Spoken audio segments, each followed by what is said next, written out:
Salut les ghouls. Alors aujourd'hui on va faire la partie 2 de pourquoi les gens n'aiment pas Monster High, la G3, et que je trouve que c'est ridicule. Donc je vous donne les avis qui sont le plus ressortis des gens et je vous donne mon avis. Sachez que je suis en train de me pisser dessus parce que j'ai enregistré dehors et il y a une énorme araignée juste face à moi. C'est super. Donc si vous entendez du vent, des gens qui parlent, des bruits et tout, c'est normal. Je suis actuellement dans un parc, enfin je suis à la forêt. En vrai c'est la forêt, je suis à Seoul Forest, en Corée du Sud, du coup je pense que vous avez deviné. Et c'est le festival de Sakura en ce moment, donc les fleurs de Sakura, les belles fleurs roses. Oh, l'araignée a sauté. Donc forcément, je suis obligée de changer de place. Ah, j'ai trop peur. Il vaut mieux être assis sous un marais en bois que pilant dans Sakura plein d'araignées. Voilà, j'ai eu trop peur, je suis partie. Anyways, commençons sans plus tarder puisque j'ai déjà beaucoup parlé. Je vais commencer par 5 points de pourquoi les gens n'aiment pas les films et je vais donner mon avis. Alors le point numéro 1, c'est que les films sont trop enfantins. Ils sont considérés comme simplistes et qui ciblent un public trop jeune et justement... Alors que contrairement aux films de la G1 qui sont perçus comme beaucoup plus audacieux. Alors déjà, je tiens à dire que l'univers est pas le même et que forcément la cible c'est forcément un public plus jeune parce que nous les plus âgés, enfin on est quand même beaucoup à regarder Monster High et tout ça, mais on va pas se mentir, une grande partie de la communauté Monster High de l'époque n'est plus du tout fan de Monster High maintenant. Parce que la plupart des gens qu'on voit faire des critiques, moi je vais vous dire les termes, sont des personnes qui ont vu une photo, voilà, d'un personnage qui a changé et qui se sont plaints. Ils n'ont pas regardé les films et pourtant ça aurait pu être intéressant et je me demande même si certains auraient regardé la bonne annonce. Parce que tu vois la bonne annonce, ça te plaît pas, normal, tu vas pas voir le film ou ça va pas t'intéresser. Mais là, franchement, je trouve qu'il y a beaucoup de critiques qui sont faites et qui ne sont pas fondées. Vraiment, si vous avez regardé et que vos critiques elles sont fondées, elles sont basées et que vous trouvez que c'est comme ça, franchement dites-moi ce que vous trouvez de trop enfantin. Après j'avoue que le couple Juice et Claudine, là si vous parlez d'eux, alors là oui je suis d'accord avec vous, c'est un couple qui n'a rien à faire ici, nous sommes totalement d'accord par rapport à ça, mais je suis désolée, mais quand on voit le 2, les enjeux, les marques, Toralei, désolée, Elise qui se fait passer pour un vampire et qui en fait non les gars non enfin après oui forcément c'est pas un film, mais après j'ai envie de dire les films de la G1 aussi c'était enfantin hein, parce qu'on les a regardés quand on était des enfants hein. Bon après moi je les regarde toujours maintenant parce que j'aime les Disney, j'aime les films féeriques, j'aime les dessins animés, voilà hein. On n'est pas obligé de toujours regarder du gore et des trucs qui font peur et tout ça. Ah c'est trop beau avec les oiseaux dans le fond, j'espère que ça vous dérange pas, j'aime trop. Bref, genre, moi je suis pas d'accord. Point numéro 2, les effets spéciaux sont considérés comme décevants. Certains fans trouvent que les effets visuels comme les transformations ou les pouvoirs sont pas du tout impressionnants et mal intégrés dans le film en live action. Alors pour le coup je suis d'accord sur certains personnages. C'est-à-dire que Thomas Cramé, je trouve que ça va. Je trouve qu'il n'y a pas de problème. Frankie aussi, je trouve que ça a été vraiment bien fait. Et aussi, comment ça s'appelle, un truc que je suis... Pour le coup, je trouve que ça a été mal fait, c'est les cheveux de Juice. Je trouve que ça a été hyper mal fait. Et dans le deuxième film, quand Elise et Dracula, ils font leur pantin. Après, je sais pas si c'est parce que je suis grande, mais je vois direct en fait que c'est pas qui se ressemblent pas. Genre, je vois direct que ça n'a pas été fait à mode Liv et Maddie. Je vois direct que c'est des danseurs qui sont avec eux, tout ça. Je l'ai vu direct. Après, peut-être parce que je suis plus âgée, je ne sais pas. Mais là, je trouve que c'était pas hyper bien fait. Mais sur le coup, il faut penser aussi à certains trucs, c'est le budget.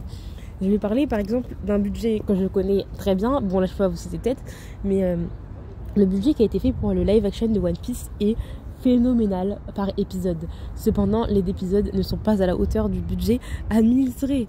Et oui, et j'ai envie de dire on fait avec les moyens qu'on peut. Et c'est un film pour la télé, c'est pas un film pour le cinéma. Donc forcément je pense que si ça avait été pour le cinéma, il y aurait eu plus de budget accordé aux effets spéciaux. Mais bon, ça c'est une critique que je peux accepter. De toute façon j'ai pas le choix, c'est des critiques, chacun donne son avis et puis c'est comme ça, j'accepte et mon cœur reste fermé, mais là j'accepte et mon cœur reste ouvert. J'espère que vous avez compris. Anyways, le point numéro 3 c'est le changement dans les personnages. Les adaptations cinématographiques cinématographiques modifient les traits clés. Exemple, Claudine mi-humaine, mi-loup-garou, et ça ne plaît pas aux fans attachés aux versions originales. Alors là, pour le coup, étant une fan attachée, accrochée à la G1, Je suis pas d'accord. Parce qu'il y a des changements, ça m'avait... Genre les changements dans les personnages qui me fait tiquer, c'est la fin de Cléo et Juice. Mais en fait, quand tu regardes leur nouvelle personnalité, ça colle pas. Et je peux concevoir et comprendre que ça puisse déranger à certains qu'il y ait du changement. Mais là, G3, il faut se rappeler aussi qu'on est dans un contexte géopolitique différent de celui de l'époque, de celui que nous avons connu, et qu'entre-temps, il y a eu beaucoup d'évolutions qui sont arrivées, et forcément, Monster High a toujours prôné l'inclusivité, l'inclusion, et tout ça. Genre, je suis désolée, mais là, je peux clairement dire Monster High, c'est woke. Ah voilà, c'est woke. Donc, j'ai bégayé. Mais en fait, moi, je trouve que ça m'a pas tant dérangé ça que Claudie soit mi-loup-garou, mi-humaine. Juste que... non. Moi, ça me dérange pas vraiment. Et je trouve ça bizarre que ce soit ce point-là qui revienne le plus. Alors que vous m'auriez parlé de... Je sais pas. Aussi, la peau rose de Laguna, ça revient énormément. Elle est rose. Ça vous dérange plus que le fait qu'elle ait des angry issues. Pardon. Faut que j'arrête de me moquer des gens en vidéo. C'est un calvaire. Point numéro 4. Les intrigues prévisibles. Les scénarios de la G3 sont juste trop linéaires ou clichés, manquant de profondeur ou de l'humour noir des films de la G1, comme 13 Wishes. Alors, 13 Wishes, déjà, là, c'est mon film préféré ever. C'est le meilleur film Monster High que j'ai vu toute ma vie. Aucun film n'est à sa hauteur Monster High. Voilà, et ce sera impossible de faire mieux. Enfin, je vous mets au défi de faire mieux, et franchement, Mattel, surprenez-moi. Je dirais pas non. Mais... comment dire, c'est vrai que je ressens pas l'humour noir et que en fait je peux pas être totalement contre cet avis là et je peux pas être totalement pour, parce que il y a des trucs que genre les intrigues ou des scénarios qui sont trop clichés. Je pense à la relation de Claudine et Juice, et qui pour moi n'avait pas lieu d'être, et carrément c'est la relation la plus inutile qu'on ait jamais vue des films Monster High. Cependant, je trouve que c'est plutôt intéressant. Bon, après, on est dans un film pour enfants, donc forcément, il y aura toujours les mêmes gagnants, si je puis dire. Mais ça n'empêche pas l'adrénaline, la découverte de nouvelles choses. Et je pense que vous avez des attentes trop élevées pour un public qui de base visait, mais pas nous. Les intrigues prévisibles, je pense que pour les enfants, c'est imprévisible. Hein. Enfin, faut pas oublier que la première cible, la nouvelle cible principale, bah c'est les enfants, et que nous en tant qu'adultes notre cible, enfin j'ai nous en tant qu'adultes, mais je sais qu'il y a aussi des plus jeunes qui me regardent, mais du coup pour les vieux, voilà, pour les vieux, et pas vous les jeunes qui m'écoutez, pardon, et bah nous, ce que Monster High nous propose, ce sont des poupées films d'horreur, voilà. On n'est pas la première cible des films, et pourtant ils sont très bien. Moi, je trouve qu'ils sont très bien comme ils sont. Après, forcément, ça plaît pas. Et oui, je trouve qu'il y a quand même des trucs dans les BR un peu clichés. Mais pour autant, j'ai pas l'impression que c'est la majorité du film. Et je trouve ça quand même... je trouve que ça se regarde quand même bien. Parce que des films clichés où t'en peux plus, ça, j'en connais. J'en connais bien. Je pense à Futuro Extrême. Bon, c'est pas un film, c'est une série de dessins animés. Mais on va pas se mentir, j'adore Futuro Extrême. Mais là, c'est vraiment ce qui est cliché, linéaire. Et voilà. Après, le manque de profondeur, ça, je veux bien débattre avec vous dans les commentaires, parce que ça m'intéresse. Et je croyais que la G1 n'avait pas tant d'humour noir que ça, mais prouvez-le moi, ça m'intéresse. Ça m'intéresse. Non, et je suis sérieuse, hein, c'est pas pour faire la meuf au-dessus de tout ou quoi. Genre, je suis vraiment intéressée par le débat et tout ça. Ça m'intéresse de voir différents points de vue par rapport à ça. Le dernier point concernant les films qui leur est reproché, c'est le manque de connexion avec la G1. Les films, en fait, ils rebootent l'univers sans fréquence, sans référence forte à la continuité de la G1, ce qui déçoit les fans nostalgiques. Alors ça, pour le coup, en fait, je sais pas comment répondre à ça, mais en fait, les films, ils sont basés sur la G3. Et encore, il y a des différences entre les films et les dessins animés. En soi, et s'ils avaient annoncé faire des films basés sur la G1, ok. Là, je sais qu'il y a des films pour le cinéma qui vont arriver, donc je pense que ce sera la G1. Parce que comme ça va être cinéma, il va falloir attirer nostalgie et passer. Après, oh my god, je vais vous faire des théories, une vidéo théorie juste après. Parce que là, j'ai une trop bonne idée. J'ai une trop bonne idée. Mais je garde ça pour plus tard. Je garde ça dans ma tête. Je ne note pas parce que j'ai pas de papier vu que je suis encore dans le parc. Mais alors là, restez connectés. Je fais la vidéo juste après.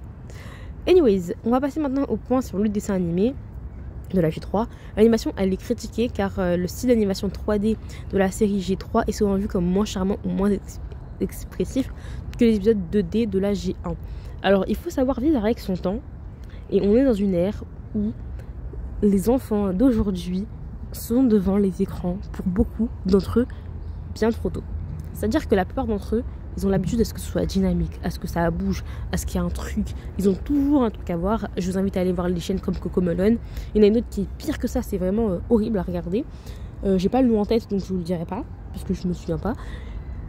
Et la Pat' Patrouille également, ce sont des dessins animés qui sont très populaires. Moi j'ai grandi avec Pat' Patrouille, voilà. Tout le monde a grandi avec Pat' Patrouille, j'ai l'impression. Et les enfants de maintenant également. Sauf que le truc il est tout fait pour happer l'œil, te capter, que tu regardes et tout ça. Et donc forcément, un style 2D, ils vont tout de suite être désintéressés. Et le but premier d'une entreprise, c'est de faire de l'argent. Et ce n'est plus avec de la 2D maintenant qu'on fait de l'argent. Et si vous voulez que je vous parle de dessins animés qui rentrent dans cette ère-là, tout ça, pour attirer, qui sont plus intéressants pour les enfants de maintenant, je vous renvoie vers Rainbow High. Parce que forcément, j'adore parler de Rainbow High, j'adore Rainbow High, voilà. Et pour moi, je sais plus c'est quoi le nom qui fabrique les Rainbow High, mais il me semble qu'ils font aussi les Bratz, et il y a Mattel. Face à eux, ces deux groupes, voilà, je ne regarde pas tout ce qui est le contenu Bratz, ça ne m'intéresse pas et je n'en suis pas fan. Mais pour autant, je suis pas mal de trucs, et tout ce qui va être à l'ancienne comme Ever After High, Monster High, tout ça, et ce n'est plus ce qui plaît maintenant. Moi ça me plaît toujours, et je pense qu'il y a des choses à faire et il y a des choses à creuser pour pouvoir produire du contenu intéressant par rapport à ces univers là. Cependant, pour le moment, ce n'est pas d'actualité, et même s'ils le font, en fait, je pense même au reboot des Wings qui va arriver, il faut savoir plaire au public de maintenant et au public qui va leur apporter de l'argent et qui vont grandir avec. Il faut savoir grandir avec son temps. Voilà. Même si je reste une grande enfant avec une grande âme d'enfant, parce que waouh, il est loin là-bas, elle est éternuée, on l'entend d'ici. Je sais pas si vous avez entendu ça, mais c'est dingue parce que le monsieur est vraiment hyper loin. Bref, point numéro 2. L'humour est moins mordant. Les dialogues et les gags sont perçus comme trop gentils ou édulcorés, l'un de l'esprit sarcastique et audacieux des épisodes originaux. Alors ça, pour moi, je vois pas en quoi c'est un point négatif. En fait, l'humour il est différent, et je pense que on est dans une ère où il faut savoir grandir avec les blagues de notre temps et de nos ères. Et les blagues sont différentes, tout simplement. Et moi, je trouve ça pas forcément mauvais. Bon, après, je vais pas vous mentir, je me tape pas des barres devant Monster High. Je me tape pas des barres devant... Enfin, non, c'est faux. Je me tape des barres devant des animés. Je pense à Space Family, auquel je rigole énormément. Mais ça, c'est pour un public bien plus âgé. Donc forcément, c'est différent. Mais bon. Ça, je trouve pas que c'est un point négatif, au contraire. Ensuite, les designs sont jugés comme trop colorés. Les personnages dans la série animée comme Laguna, Rose, ce qui dérange énormément les gens, oh my god, ou Frankie aux couleurs vives, perdent leur esthétique monstrueuse selon certains. Alors moi je ne suis pas d'accord. Un monstre reste un monstre, sois unique, sois toi-même et accepte-toi comme tu es. Je vois beaucoup de TikTok comparer les personnages des générations, et forcément les gens sont en mode oh... Il y a des TikTok qui sont bienveillants, et il y en a d'autres qui sont vraiment ridicules et qui servent juste à faire des clics et des mots, alors que les gens n'ont même pas regardé, sont en mode oh c'était mieux avant, c'était mieux avant. Waouh, faut arrêter de tout rejeter en bloc comme ça. Mais alors oui, j'avoue qu'au début j'étais en mode wesh, Laguna elle est rose, c'est trop bizarre et tout. Mais la Laguna de la G3, vraiment, la Laguna G3, film comme dessin animé, et la Laguna G1, c'est pas du tout la même goût. Ce n'est pas du tout la même fille. Déjà, la Laguna G1, elle était assez douce, calme. Elle était très engagée. Alors que la G3, je dirais pas qu'elle est pas engagée, mais c'est pas ce qui est en numéro 1 quand on pense à elle. Pourquoi on pense à la Laguna G3, on pense à ses angry issues. Et c'est ça, je dis rien. Mais bon, je me tais. Les épisodes, ils sont considérés comme moins mémorables. Les histoires courtes et répétitives de la série G3 ne captent pas autant que les arcs narratifs des épisodes de la G1. Alors, en fait, ça c'est une critique qu'on pourrait faire à de nombreux dessins animés de maintenant. Je pense à partir de 2017, des trucs dans ces eaux-là. Mais bah en fait moi je trouve que les épisodes sont vraiment intéressants et sympathiques. J'aime bien les regarder et au contraire en fait ils ont une quête, ils ont un objectif et ils se débrouillent pour les atteindre. Après de toute façon ils vont nous faire un reboot des dessins animés, donc si vous n'êtes pas content, et bah sachez que ça arrive. Mais bon, il me semble que les personnages de la saison 3 restent et que c'est l'histoire qui va être modifiée. En tout cas j'ai pas fini la saison, enfin j'ai même pas commencé la saison 2, donc j'espère que Claudine aura retrouvé sa daronne. Voilà.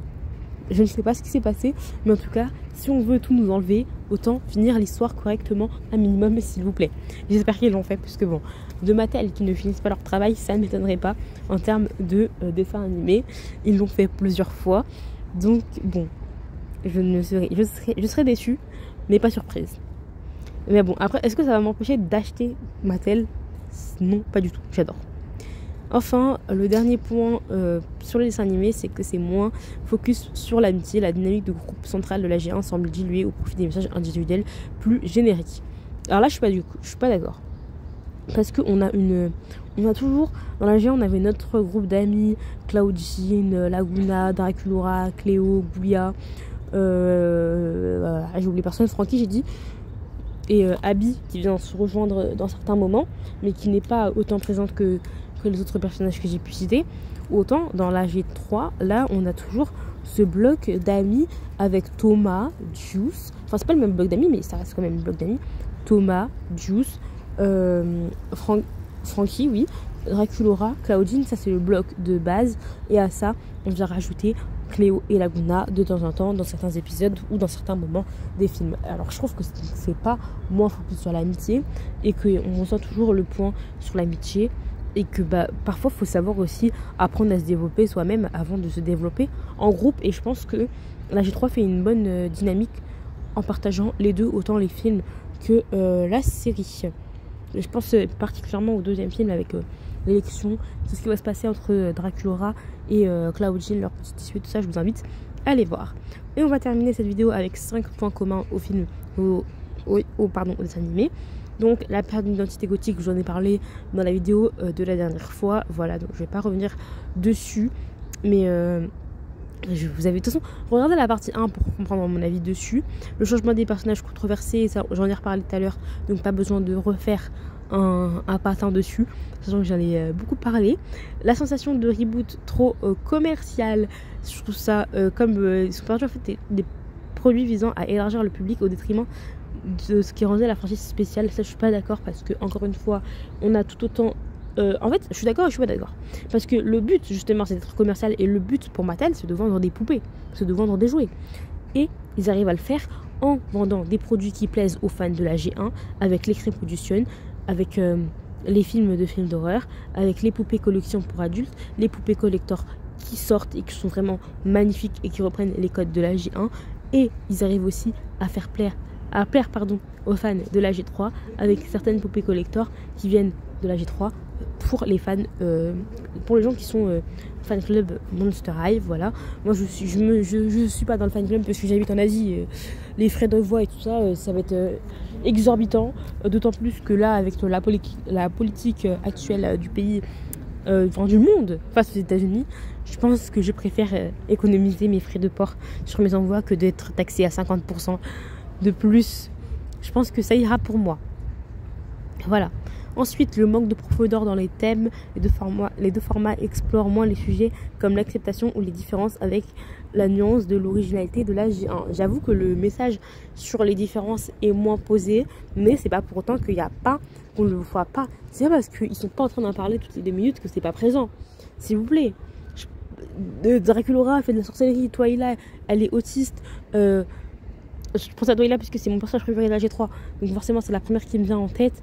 L'élection avec la rivalité, je trouve ça super intéressant. Elise qui se transforme en vampire pour rejoindre l'école alors qu'en fait c'est un humain, et que le bloc sorcière contre